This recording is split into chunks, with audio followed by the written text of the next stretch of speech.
देखिए, पहले लॉकडाउन के दौरान रामायण की कहानी और महाभारत की कहानी जब टेलीविजन पर फिर से दोहराई गई तो बहुत ही ज़्यादा लोकप्रिय हुई। ऐसे में इस लॉकडाउन में एमएक्स प्लेयर पर आ गई है रामयुग, यानी कि रामायण को देखने का और दिखाने का एक नया तरीका। आखिरकार कैसी है ये सीरीज, आइए आपको बताते हैं इसके रिव्यू में। ये रिव्यू शुरू करने से पहले सबसे पहले आप सभी को जय श्री राम।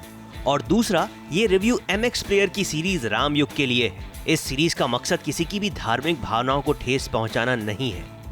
तो दोस्तों, आज सुबह 9 बजे एमएक्स प्लेयर पर रिलीज हुई कुणाल कोहली डायरेक्टेड सीरीज रामयुग। इसमें राम बने हैं दिगांत मंचले, सीता जी बनी है ऐश्वर्या ओझा, लक्ष्मण बने हैं अक्षय डोगरा, हनुमान बने हैं विवान भटेना और रावण बने हैं कबीर दुहान सिंह। तो गाइस, इस सीरीज की कहानी बताने की कोई जरूरत नहीं, क्योंकि ये रामायण के ऊपर ही बेस्ड है और रामायण की कहानी क्या है ये हर भारतीय जानता है। लेकिन अगर आप इस सीरीज को देखने की बजाय रामायण पढ़ेंगे तो यकीन मानिए आपको ज्यादा अच्छा लगेगा, क्योंकि ये सीरीज आपके लगभग 3 घंटे बर्बाद कर देगी और साथ ही आपका डेटा भी। रीजन एक नहीं, कई सारे हैं। पहले तो एक्टर्स की चॉइस, क्योंकि राम और सीता की एक्टिंग देखकर आपको कहीं उनसे कोई कनेक्शन नहीं महसूस होगा। यहाँ तक कि राम बने दिगांत मंचले की आवाज किसी और ने डब की है। अब जरा सोचिए, जब कोई एक्टर अपनी डायलॉग डिलीवरी से अपनी बात ऑडियंस तक नहीं पहुंचा सकता तो उस सीरीज का लीड कैसा होगा।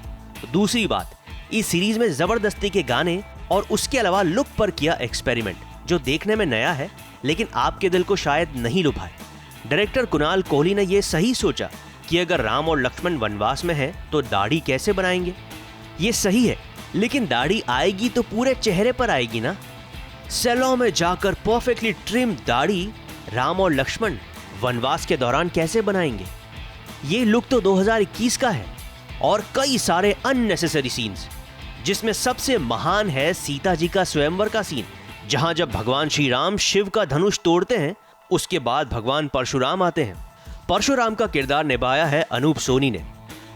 और ये पूरा का पूरा कॉन्वर्सेशन अगर वैसा ही होता जैसे रामायण में है तो बहुत अच्छा लगता, लेकिन इस सीन को पूरी तरह से बिगाड़ दिया गया है।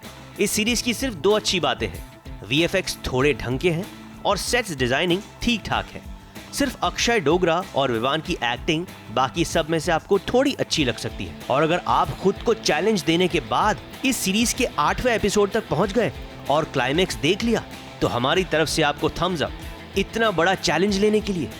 लेकिन हाँ, क्लाइमेक्स में पहुंचने के बाद आप अपना माथा जरूर पीटेंगे, क्योंकि आपको लगेगा कि दबंग 2 का क्लाइमेक्स का फाइट सीन चल रहा है।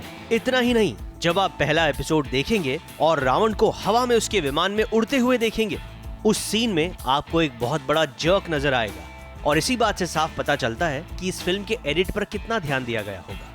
इतनी बड़ी वेब सीरीज के पहले एपिसोड के सीन में इतना बड़ा जर्क, इसकी उम्मीद नहीं थी। और एक और बात, इस सीरीज को रामानंद सागर की रामायण से कंपेयर मत कीजिएगा, क्योंकि ये सीरीज इस लायक भी नहीं है। एसबीएस ओरिजिनल्स की तरफ से एमएक्स प्लेयर पर आई रामयुग को 5 में से आधा स्टार।